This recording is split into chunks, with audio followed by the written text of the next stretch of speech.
نے کہا ودو لو تدہن فیدہنون فلا تطع المکذبین، ان کی بات نہ سنیے.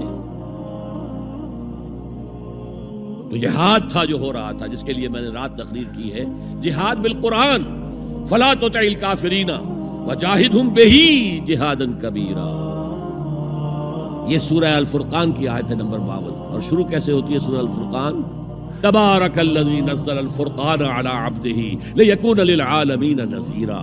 بڑی بابرکت ہے وہ ذات جس نے اپنے بندے محمد پر صلی اللہ علیہ وسلم یہ الفرقان نازل کر دیا تاکہ تمام جہان والوں کو خبردار کر دے، انذار، اور وہ پوری نوع انسانی کے لیے انذار. اسی میں آگے آتا ہے اسی صورت میں فلا تطع الکافرین، اے نبی آپ ان کافروں کی باتیں نہ مانیں، نہ سنیں، نہ توجہ دیں.